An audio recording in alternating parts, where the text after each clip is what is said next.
"Watch out," the Keke girl shouted, swerving. "Careful," the billionaire snapped, but it was too late.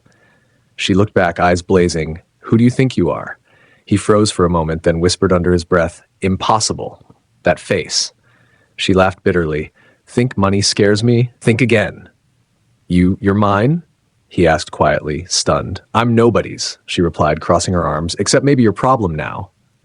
"You have no idea what you've done," he said, voice low and tense. "I survived worse than you. Trust me," she snapped, stepping away. "Wait, who sent you?" he demanded, heart racing. "No one," she hissed. "But I know who to watch." "You're not just a street girl," he muttered, eyes narrowing. "And you're not just a billionaire," she countered, smirking dangerously. The air crackled. "If anything happens to her," he began, but she interrupted, "then you'll regret it." "Why are you here?" she challenged, voice icy. "Because I should have been there all along," he admitted quietly. She tilted her head, eyes sharp. "Then prove it, if you can." "Enough talking," he said, stepping closer. "This ends now." "Not for me," she replied, fists clenched, "for her and for everything you lost." "You really think you can survive this world?" he asked, almost afraid. "I don't just survive," she said, voice low and steady. "I fight back." Don't forget to subscribe, like, share, and comment to follow every twist in this Lagos story. Now sit back and watch this video. Lagos never slows down. The horns, the shouting, the rush of survival. It was just another scorching afternoon on 3rd Mainland Bridge, where dreams either rise or get crushed under traffic. Zara tightened her grip on the rusted handle of the Keke as she weaved dangerously between cars. Sweat clung to her dark skin, but she didn't wipe it. There was no time. "Madam, hold tight," she called back, her voice steady despite the chaos. Her passenger muttered something under her breath, clearly uncomfortable. Zara ignored it. She was used to that look, that judgment. A young woman, driving a Keke, in Lagos. To them, it screamed failure. To her, it was survival.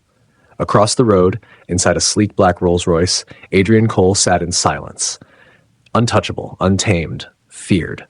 The billionaire didn't look out the window. He didn't need to. Lagos moved for him. His phone buzzed. "Sir," his assistant's voice came through. "The board is waiting. The investors are getting impatient."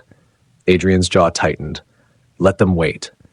There was something off about today. He couldn't explain it, just a feeling. Traffic locked. Dead stop. Horns exploded around them like war drums. Zara exhaled sharply. "Not again." She leaned slightly out of her Keke, trying to assess the situation. That was when it happened. The Rolls-Royce door swung open. Adrian stepped out. Tall, imposing, expensive. The kind of man Lagos either worships or fears. Zara didn't notice him immediately. She was too focused on squeezing through a narrow gap between cars. "Move! Move!" a Danfo driver shouted. "I'm trying!" She snapped back. She accelerated slightly and brushed past him. Not hard, but enough. Enough for everything to change.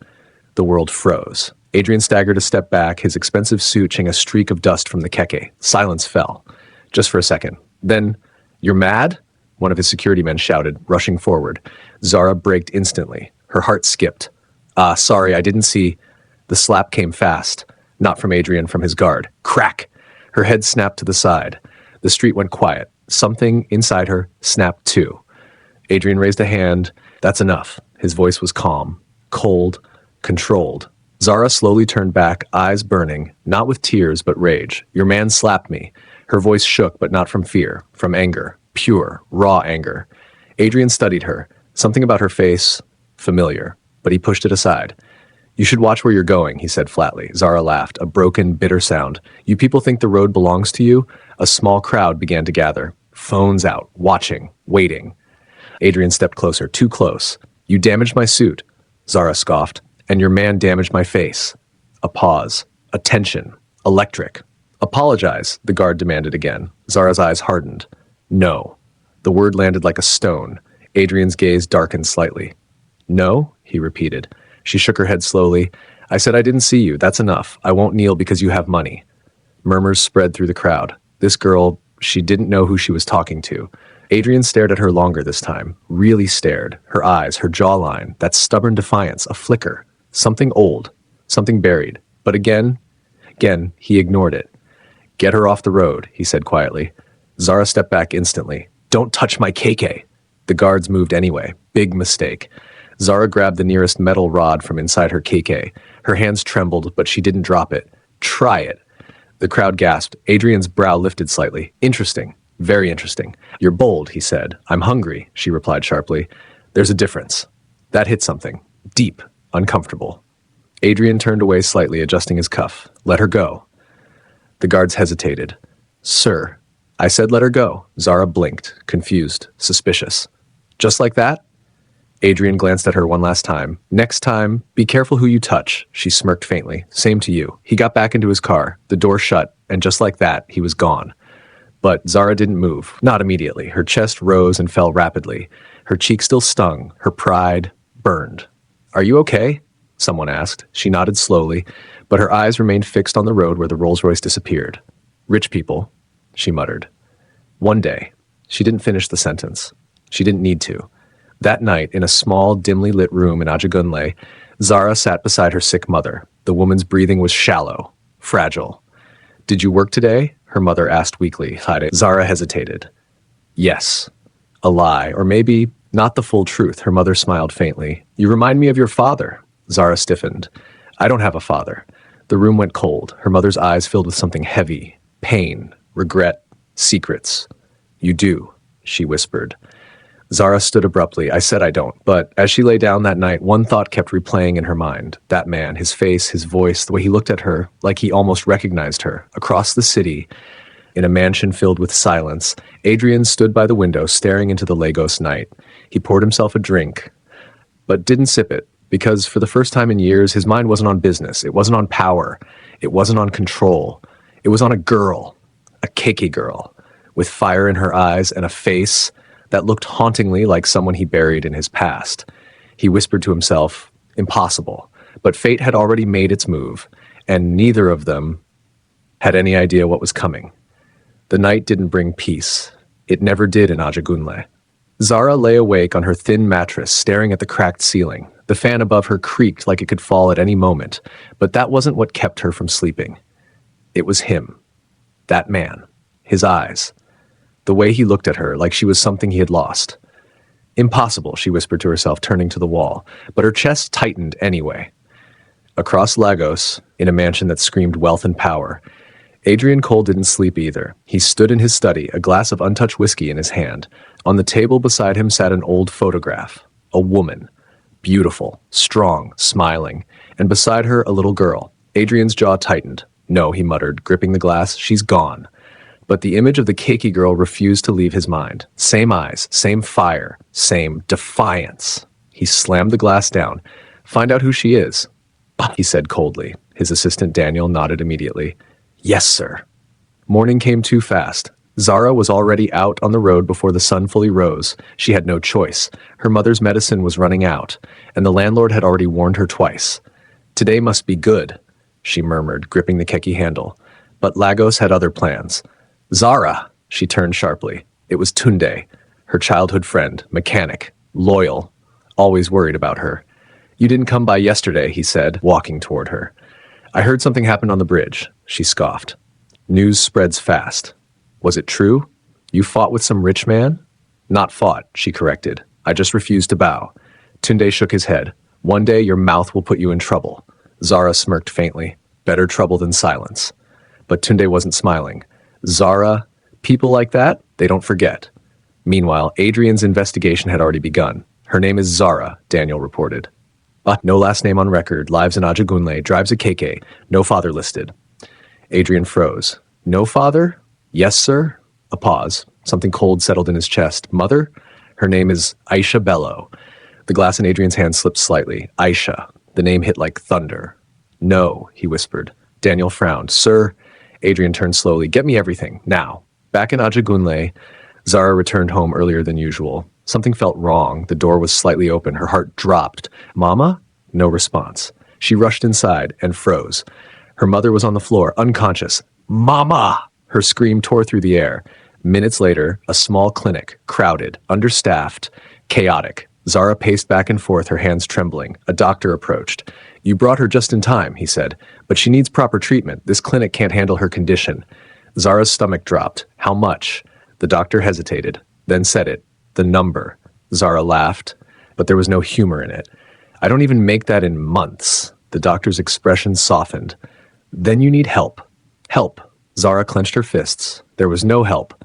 Not for people like her. That evening, Adrian arrived in Ajagunle, unannounced, uninvited, unforgiving. His car alone caused a stir. People gathered, whispers spread. What is a man like this doing here? Zara stepped out of the clinic and saw him. Her entire body went still. You. Her voice was ice. Adrian stepped forward slowly. I need to ask you something. Zara laughed bitterly. Oh, now you need me? I'm serious. So am I. Leave. Adrian didn't move. Instead, he studied her face again, closer this time, searching. You said yesterday you don't have a father. Zara's expression hardened instantly. That's none of your business. What's your mother's name? Silence. Dangerous silence. Why? She asked quietly. Adrian didn't answer. He just watched her, waiting.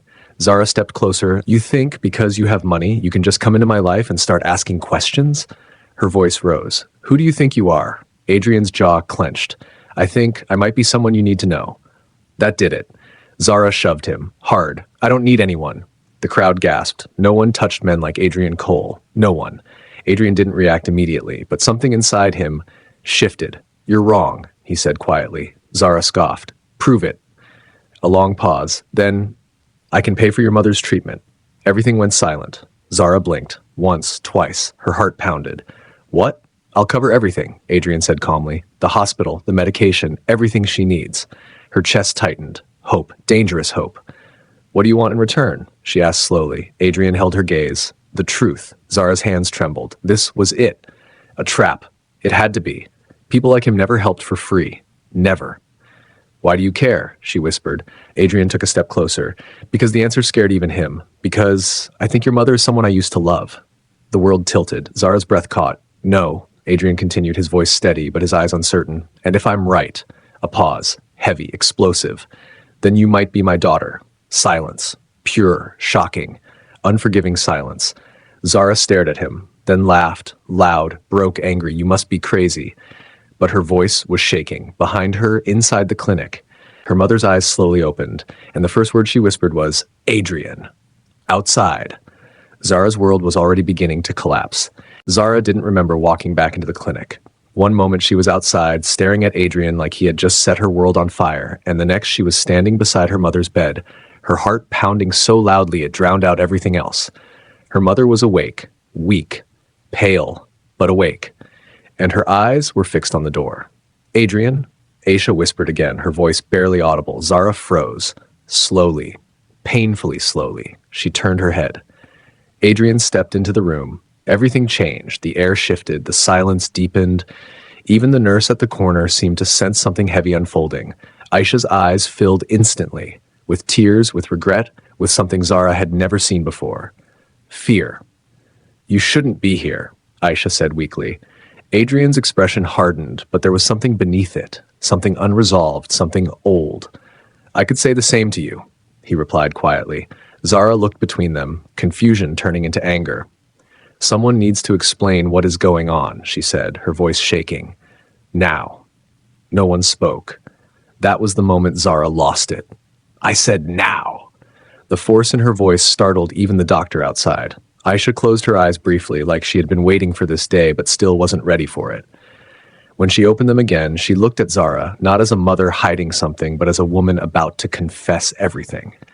I tried to protect you, she said softly. Zara let out a bitter laugh. By lying to me my whole life? I didn't lie, Aisha whispered. I just didn't tell you everything. That's the same thing. Adrian stepped forward slightly. Tell her the truth, Aisha. Zara snapped her head toward him. Don't talk like you have the right to demand anything here. But Aisha raised a trembling hand. No, he does. That single sentence hit harder than anything. Zara's chest tightened. What does that mean? Aisha swallowed painfully. It means the man standing in front of you, she hesitated, her voice broke, is your father. The room went completely silent. Zara didn't blink, didn't breathe. Then she laughed, slow at first, then louder, then uncontrollable. This is a joke, she said, shaking her head. This has to be a joke. No one laughed with her. Adrian didn't move. Aisha didn't speak. Reality settled in like poison. Zara's laughter died instantly. Her face hardened. You're serious, Aisha nodded weakly, tears sliding down her temples. Zara stepped back as if burned. Her eyes moved slowly to Adrian, scanning his face like she was seeing him for the first time and hating every second of it. No, she said under her breath. No, no, no. She pointed at him, her hand trembling violently. You're lying, both of you. This is some kind of sick plan, right? Adrian finally spoke, his voice calm but heavy. I didn't know about you. That made it worse. Zara's eyes filled instantly, but not with sadness, with rage. You didn't know? She repeated. You didn't know? She laughed again, but this time it was sharp, dangerous. So all these years, while we were suffering, while she was struggling to keep me alive, you were somewhere in your mansion not knowing you had a child? Adrian's jaw tightened. If I had known. If you had known what? Zara snapped. You would have come and saved us, like some hero? Her voice rose with every word. We didn't need you then. We don't need you now. Aisha tried to sit up. Zara, please. No. Zara cut her off. You don't get to defend him. Her breathing became uneven, her chest tight, her world shattered. You told me my father was dead, she said, her voice dropping into something colder. You made me believe I had no one while he was out there living his perfect life. Aisha's tears fell faster. I had my reasons. What reasons? The room echoed with her voice. Aisha closed her eyes in pain. Because he betrayed me. That stopped everything. Zara blinked. Adrian's expression darkened. What? Zara asked quietly. Aisha turned her head slowly toward Adrian. You think I disappeared for nothing? She said, her voice weak but sharp. You think I just woke up one day and decided to leave? Adrian's silence said more than words. Aisha let out a shaky breath. You chose your empire over us, over me, over the family we were supposed to build. Zara looked between them again, trying to piece it together. What is she talking about? She asked. Adrian spoke this time, but slower. It wasn't like that. Aisha let out a bitter laugh. Then explain it. He hesitated. That hesitation said everything. Zara's heart sank. Aisha continued, her voice breaking with every word. The day I told him I was pregnant was the same day he signed a deal that would change his life forever. Zara swallowed hard. And me? Aisha continued. I became a risk, a distraction, something that could ruin his perfect image. Zara slowly turned toward Adrian again. Is that true? Adrian's silence stretched too long. Too long. Zara nodded slowly, her lips pressing together. Wow. That one word carried everything. Pain, anger, disappointment. So you abandoned her? No, Adrian said quickly. I didn't know she left with a child. She disappeared before I could fix things. Aisha shook her head weakly. You didn't come after me. I tried. Not hard enough. The tension snapped again. Zara raised her hands. Enough. I don't care about your love story. Her eyes burned as she looked at Adrian. All I care about is that you were out there living like a king while your daughter was driving a Keke just to survive. Adrian took a step forward.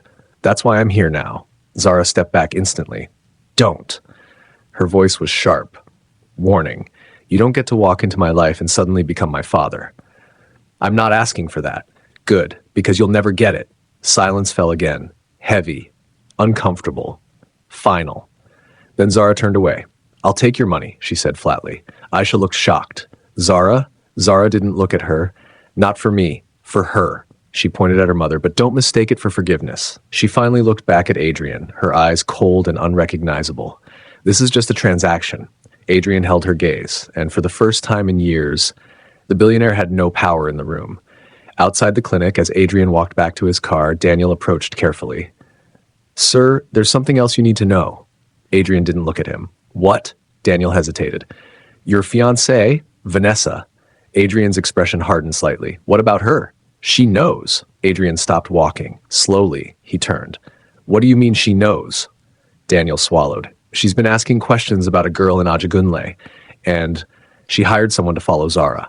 The air went cold. Adrian's eyes darkened instantly. Vanessa, ambitious, calculating, dangerous, and now involved.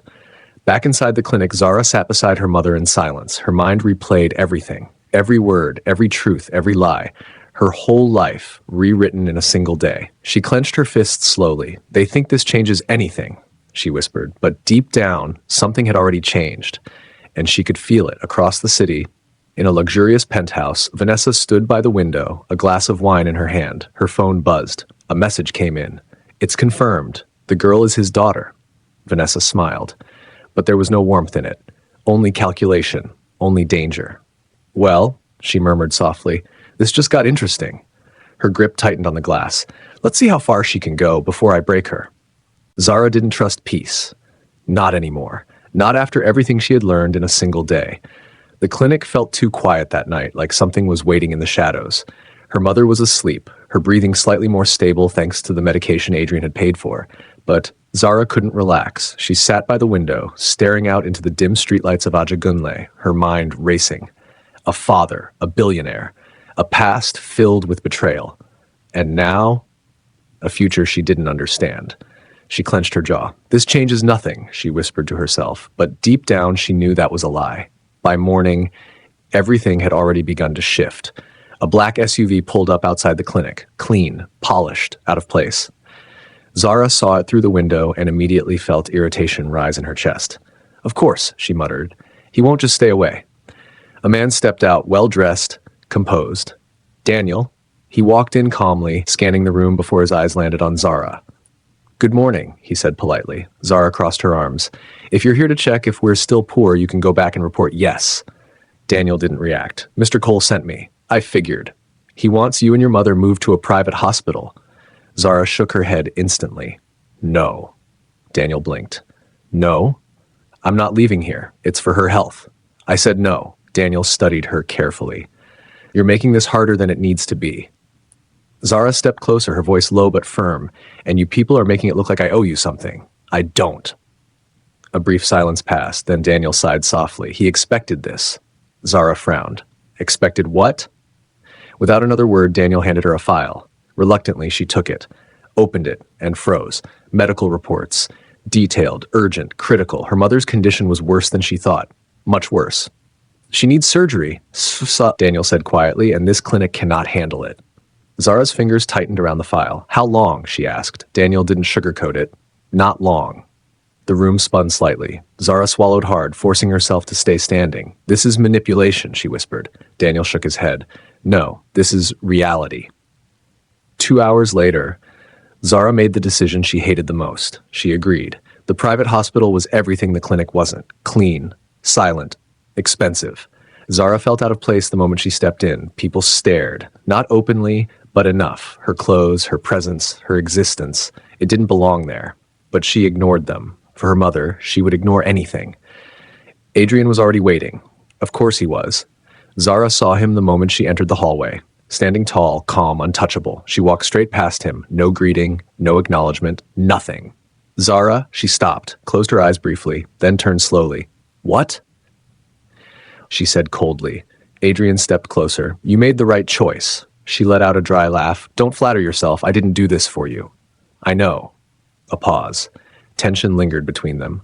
Then Adrian spoke again, softer this time. You shouldn't be here alone. Zara's eyes narrowed. What does that mean? It means this world is different, and people will see you as a threat, she scoffed. A Keke girl is a threat? Adrian's gaze darkened slightly. You're not just a Keke girl anymore. That was the moment everything shifted again, because Zara realized something dangerous. Being his daughter came with enemies. Across the city, Vanessa was already making her move. She sat in her penthouse flipping through photos of Zara, every angle, every detail, every weakness. Interesting, she murmured, a girl with nothing. No status, no protection, no understanding of the world she had just stepped into. Vanessa smiled slowly. This will be easy. Back at the hospital, Zara stood outside the operating room as they prepared her mother for surgery. Her hands trembled slightly, but she refused to show fear. Adrian stood a few steps behind her, watching, not speaking, not interfering, just there. For once, he didn't feel powerful. He felt responsible. You can leave, Zara said suddenly. Adrian frowned. What? I said you can leave. You've done enough. He didn't move. I'm not going anywhere. Zara turned sharply. Why? A simple question, but loaded. Adrian held her gaze. Because I should have been there from the beginning. Zara's expression didn't soften. If you were there, maybe we wouldn't be here. The words hit harder than anything, but Adrian didn't argue, because he knew she was right. Hours passed, slow, painful, endless. Then finally, the doctor stepped out. Zara rushed forward. How is she? The doctor removed his gloves. The surgery was successful. Zara's knees nearly gave out. Relief crashed into her all at once. She'll need time to recover, the doctor continued, but she's stable. Zara nodded quickly, tears finally slipping down her face. Thank you, But as relief filled the room, danger entered quietly, unnoticed, unseen. Outside the hospital, a black car sat parked, engine running, windows tinted. Inside, a man spoke into his phone. "She's here." A pause. Then a cold female voice responded. "Good." It was Vanessa. "Make sure she understands something. Sup," she continued. The man listened carefully, then nodded. Understood. That night, Zara left the hospital briefly to get fresh air. Her head was heavy. Her heart, heavier. Everything felt unreal. She walked slowly toward the gate and didn't see the man approaching her from behind. "Zara," she turned, confused. "I know you," she said, frowning. "You were at the slap came fast, harder than the first one." She stumbled, shock flashing across her face. "Stay away from things that don't belong to you," the man said coldly. Zara's eyes burned instantly. "Who sent you?" He smirked slightly. "You're not important enough to ask questions." Big mistake. Zara swung first. Her fist connected with his jaw. The man staggered back, clearly not expecting that. "You picked the wrong girl," she snapped. But before she could react again, he grabbed her arm, twisted it. Pain shot through her body. "You should have stayed in your lane," he said. "Let her go," the voice thundered. "Adrian." The man released Zara instantly. Too late. Adrian was already there, his expression terrifying. "Who sent you?" Adrian asked, his voice dangerously calm. The man hesitated. Wrong move. Adrian's punch landed without warning. Clean, precise, brutal. The man hit the ground hard. "Who sent you?" Adrian roared. The man panicked. I don't know her name." Adrian grabbed him by the collar. "But you know who pays you." Silence. Then, "Vanessa." Everything stopped. Zara's heart dropped. Adrian's grip tightened. And in that moment, war began. Zara wiped the blood from her lips slowly, her eyes dark, cold, focused. "Who is Vanessa?" she asked. Adrian didn't answer immediately, because the truth was about to make everything worse. "She's my fiancée." Silence. Then Zara laughed, but this time there was no confusion, no shock, only something new, something dangerous. "Good," she said quietly. Adrian frowned. "What?" Zara looked up at him, and for the first time he saw it. Not just anger, not just pain, revenge. "Because now," she said slowly, "I know exactly who to destroy first." Zara didn't sleep that night. Not after the attack. Not after the truth. And definitely not after hearing that the woman who just tried to hurt her was engaged to her father. It was almost laughable. Almost. She stood by the hospital window, arms folded tightly, staring into the darkness of Lagos as if it had all the answers. But all it gave her was silence. Behind her, Adrian sat quietly, his presence heavy but controlled. He hadn't said much since the confrontation outside, maybe because he knew words wouldn't fix this. Nothing would. "You should go home," he said finally. Zara didn't turn. "I don't have a home." The words were simple, but they carried years of struggle. Adrian exhaled slowly. "Then come with me." That got her attention. She turned, slowly, suspicious. "To where?" "To my house." Zara stared at him for a long moment, then laughed under her breath. "You really don't think things through, do you?" Adrian frowned. "What does that mean?" "It means," she said, stepping closer, "your fiancé just sent someone to slap me like I'm nothing, and now you want me to come and live under the same roof as her?" A pause. Adrian's jaw tightened. "She won't touch you again." Zara tilted her head slightly. "You sound very sure." "I am." Zara studied him carefully. Power, control, confidence. He believed what he was saying, but she had lived long enough to know something he clearly didn't. Power didn't stop betrayal. "Fine," she said suddenly. Adrian blinked. "Fine? I'll come." He wasn't expecting that. "Why?" he asked. Zara's lips curved into a faint, dangerous smile. "Because if your fiancé wants war..." Her eyes darkened. "I don't fight from the streets." That was how Zara Cole stepped into the world that once rejected her. The mansion was exactly what she expected. Massive, perfect, cold. Everything in it felt untouched, like it was built for show, not for living. Zara walked in slowly, her eyes scanning every detail, not with admiration, but calculation. "This place doesn't feel like a home," she said. Adrian glanced at her. "It's not meant to." She smirked faintly. "I can tell." And then she appeared. Vanessa. Elegant. Beautiful. Dangerous. Standing at the top of the staircase like she owned everything beneath her, including him. Including this house. Her eyes locked onto Zara instantly. Sharp. Judging. Unforgiving. "So," Vanessa said smoothly as she descended, "this is her." Zara didn't move, didn't speak. She just watched her, measured her, understood her. Adrian stepped forward slightly. "Vanessa." But Vanessa raised a hand, stopping him. I'm talking to her. She stopped just a few steps away from Zara, her heels clicking softly against the marble floor. Then she smiled, but it wasn't kindness, it was strategy. You're brave, Vanessa said. Zara's expression didn't change, and you're desperate. The air shifted instantly. Adrian closed his eyes briefly. This was already going badly. Vanessa's smile thinned slightly. I heard about what happened outside the hospital. Zara nodded. Good. Then you know I don't scare easily. Vanessa stepped closer. Too close. You should, she whispered. Zara leaned in slightly too. You should have hit me harder then. That was it. The tension snapped. Adrian stepped between them. Enough. His voice was firm, commanding. For a moment, both women went still. Then Vanessa stepped back, smoothing her dress like nothing had happened. Of course, she said lightly, we wouldn't want a scene. But her eyes never left Zara, and Zara didn't look away either. War. Unspoken, but fully declared. That night, Zara was given a room. Big. Beautiful. Empty. She stood in the center of it, arms crossed, turning slowly as if trying to understand how her life had flipped so quickly. From a cramped room in Ajagunle to a mansion she didn't trust. She walked to the mirror, looked at herself, same face, same scars, same fire. Nothing has changed, she whispered, but deep down, everything had. Across the hall, Vanessa stood in Adrian's room. Angry, controlled, dangerous. You brought her here? She asked. Adrian didn't look at her. She's my daughter. Vanessa laughed softly. Convenient. His eyes snapped to hers. What is that supposed to mean? It means, she said, stepping closer, she shows up out of nowhere with no proof, no background, and suddenly she's your blood? Adrian's voice dropped. Careful. But Vanessa wasn't afraid. I'm protecting what's mine. That line hung in the air, heavy, possessive. Adrian's expression hardened. I'm not something you own. Vanessa smiled faintly. Aren't you? Silence. Dangerous silence. Then she leaned in slightly, lowered her voice.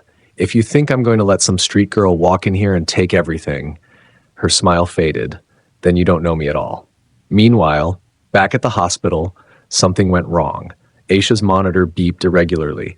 Nurses rushed in. Doctors followed. Confusion, panic, urgency. Her vitals are dropping. What happened? She was stable. Check the IV line. One of the nurses froze. There's something wrong. The doctor looked closer, and his face changed instantly. This isn't her medication. Back at the mansion, Zara sat on the edge of her bed, staring into nothing. Something felt off. Wrong. Like the calm before a storm. Then her phone rang. Unknown number. She hesitated, then picked up. Silence. Then, you should have stayed in Ajagunle. Zara's grip tightened. Vanessa. What did you do? Zara asked slowly. A soft laugh came through the phone, and go to the hospital. The line cut. Zara didn't think, didn't wait. She ran. Minutes later, she burst into the hospital, breathless, terrified, angry. What happened? She shouted. A doctor turned to her. Are you family? I'm her daughter. A pause. Then the words came. The words that shattered everything again. She was poisoned. Zara's world stopped. Her knees nearly gave out, but she caught herself. Her eyes slowly darkened, her breathing steadied, but not from calm, from something far more dangerous. Rage. Pure. Focused. Unforgiving rage. She's alive, the doctor added quickly, but barely. We're trying to stabilize her. Zara nodded slowly, but she wasn't really listening anymore, because in her mind, one thing became clear. This wasn't just survival anymore. This wasn't just anger. This wasn't just pain. This was war. And this time, Zara wasn't going to hold back. She pulled out her phone, dialed one number. Adrian. When he answered, her voice was cold, unrecognizable. If she dies, a pause. Deadly. I will burn your entire world to the ground. The hospital no longer felt like a place of healing. It felt like a battlefield. Machines beeped, nurses moved quickly, doctors spoke in hushed urgency. But Zara heard none of it clearly. All she could hear was the echo of one sentence in her mind. She was poisoned. Her mother lay behind those doors, fighting for her life again. And this time it wasn't poverty, it wasn't sickness, it was intentional. Zara stood still in the middle of the corridor, her fists clenched so tightly her nails dug into her skin. The pain grounded her, focused her. No tears came, only silence, only rage. Zara. She knew that voice. Adrian. He had arrived faster than expected, his presence cutting through the chaos like a blade. His expression was different now, not controlled, not distant, furious. What happened? He asked. Zara let out a quiet, humorless laugh. You tell me. Adrian's jaw tightened. Don't do that. She spun around sharply. Don't do what? Your fiancé just tried to kill my mother. The words hit hard. People nearby turned, but neither of them cared. I didn't authorize this, Adrian said coldly. Zara stared at him like he had just insulted her intelligence. Oh, that makes it better. She tried to kill her without your permission. Adrian stepped closer, lowering his voice. I will handle Vanessa. Zara shook her head slowly. No. That single word carried something new, something dangerous. You don't get to handle this, she continued. This is mine. Adrian frowned. Zara, you said I'm your daughter, right? A pause. Yes, then watch me. Before he could respond, Zara turned and walked away. Not running, not panicking, walking, controlled, focused, like someone who had already made a decision. That was the moment Adrian realized something. This wasn't just anger anymore. Zara had crossed into something else, something darker. Across the city, Vanessa sat calmly in her penthouse, sipping wine like nothing had happened. The news had already reached her. Aisha was still alive. Barely. Vanessa sighed softly. Unfortunate. She set her glass down and walked toward the window. But there was no panic in her, no fear, because in her mind, she had already won. A knock came at the door. Come in. The man from earlier stepped in, slightly bruised from his encounter with Adrian. It didn't work, he said. Vanessa didn't turn. Clearly. She's at the hospital, and Adrian knows. That made Vanessa smile faintly. Good. The man frowned. Good? Vanessa finally turned, her expression calm but sharp. I don't need her dead yet, she said. I just needed her to suffer. Meanwhile, Zara didn't go back to the mansion. She went somewhere else. Somewhere familiar. Ajagunle. The streets hadn't changed. Still loud, still chaotic, still real. Zara walked through them like she never left, her eyes scanning every corner until she found who she was looking for. Tunde. He was at his workshop fixing an engine when he saw her. Zara? He wiped his hands quickly and rushed toward her. What are you doing here? I thought you... She was poisoned. Tunde froze. What? My mother, Zara said, her voice flat. Someone tried to kill her. Tunde's expression darkened instantly. Who? Zara held his gaze. Rich people. That was all she needed to say. Tunde clenched his fists. What do you need? Zara didn't hesitate. I need information. About who? Vanessa. The name alone made Tunde uneasy. I've heard of her, he said slowly. She's not someone you mess with. Zara stepped closer. Good. Her eyes were cold, because I'm not planning to mess with her. A pause. I'm planning to destroy her. Tunde studied her carefully. This wasn't the Zara he knew. This version was dangerous. But he nodded anyway. All right, he said. Then we do it smart. Back at the hospital, Adrian stood outside Aisha's room, staring through the glass. Machines surrounded her. Her body looked fragile. Too fragile. Regret settled heavily in his chest. He had built an empire, but failed to protect the only people who mattered. Daniel approached quietly. Sir, we traced it. Adrian didn't look at him. Say it. Daniel hesitated. Then it leads back to Vanessa. Adrian closed his eyes briefly. Of course it did. Prepare everything, Adrian said coldly. Daniel frowned. Everything. Adrian turned slowly, and for the first time, there was no hesitation in his eyes. I'm ending this. That night, Zara sat with Tunde in a small, dim room filled with old computers and scattered files. On the screen, Vanessa's life unfolded. Business deals, connections, secrets, enemies. She's not clean, Tunde said. Far from it. Zara leaned forward slightly. Good. Tunde glanced at her. Zara, if you go after her, there's no going back. Zara didn't blink. I'm not planning to come back. Just then, Tunde's phone buzzed. He checked it. His expression changed. What? Zara asked. Tunde hesitated, then turned the screen toward her. A message from an unknown number. Or the next one dies. Zara stared at it, unmoving, unshaken. Then slowly, she smiled. Too late, she whispered. But what she didn't know was that the betrayal had already begun, because the message didn't come from Vanessa. It came from someone much closer. And by the time Zara found out the truth, it would be too late.